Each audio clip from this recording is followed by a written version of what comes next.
My teacher told me a story one time of a man who was walking with his son in the park. And they're walking together, and his son looked at a crow in a tree, and he said, "Baba, what's that?" It's like a 2-year-old kid. Baba said, "It's a crow." And he said, "Baba, what's that?" And he said, "It's a crow." "Oh, okay." "Baba, what's that?" "It's a crow." "Oh, a crow. What's that?" "It's a crow." It went on for 10 minutes. He asked him 30 times, he counted. Dad kept a score, and he put it in his little journal. "My son, today we were walking in the park, asked me about a crow 30 times. It was the cutest thing in the world." 30 years go by. The son is not 2, the son is 32. Father calls him, "Son, can I come over?"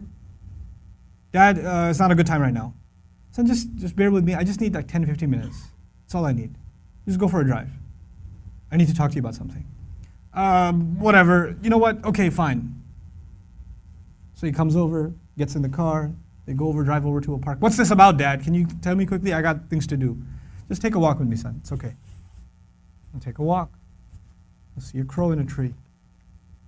The dad says, "Son, what's that?" "Seriously, Father? It's a crow." "Oh, son, what's that?"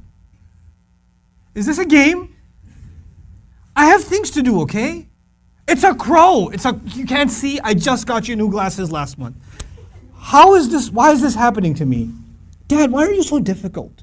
I don't understand what the problem is. Just tell me what you really want. I'm busy, okay?" The dad pulls out his journal.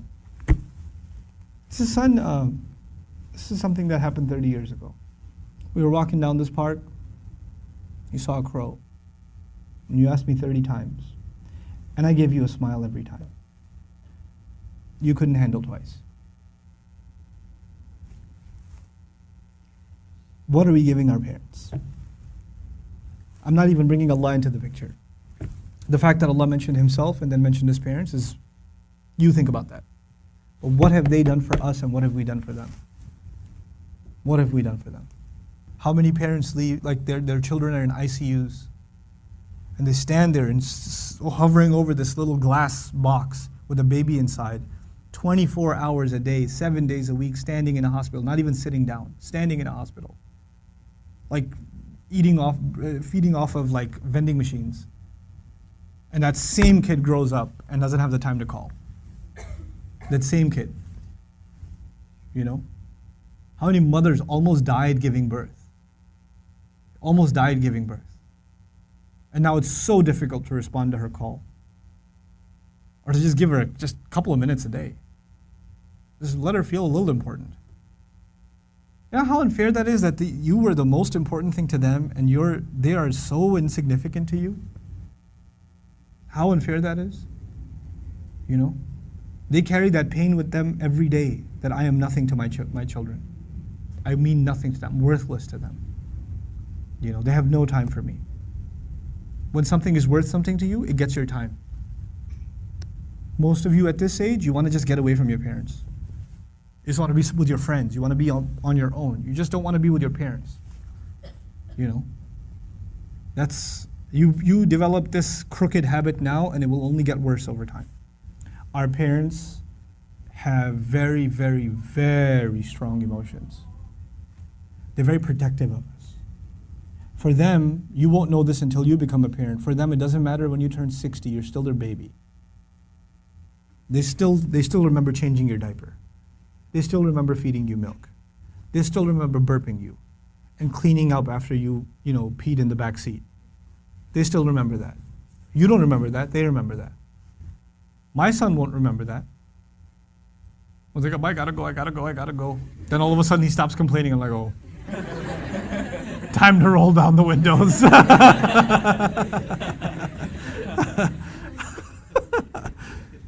You know. Then he starts talking about what toy are we gonna get for Eid. I'm like, oh, okay. This has not been a good day for the car. But when he's graduating college and when one day he's getting married and one day he has his own, he's not going to remember that.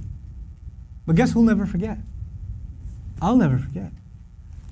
I'll never forget carrying him into a bathroom, cleaning him up, changing his clothes. Abba, put the Spider-Man pajamas on.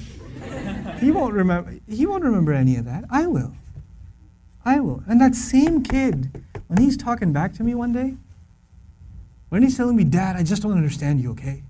I don't have time right now. When he does, it's gonna hurt, man. It's gonna hurt. That's what you do to your parents. That's what I do to my parents. They were our life. They gave up their life for us. Our parents gave up careers for us. Our parents gave up vacations for us. Our parents gave up friends for us. You know that? I know that now. I didn't know that then. They had their entire life planned until you came along. And then you became their plan. You became everything. And you have the nerve. One thing doesn't go your way.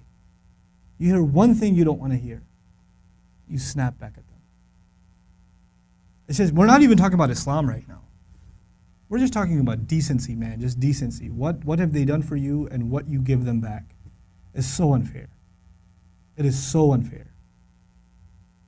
My dad's so annoying, my mom's so this, they're always mad, they're never happy, they're this, they're that. What are you? What about you? I'm telling you, I can't say this enough times, if you don't earn your parents' du'as, nothing good will come of your life. Nothing good will come of your life if they're not happy with you. If you haven't done everything you can to make them happy.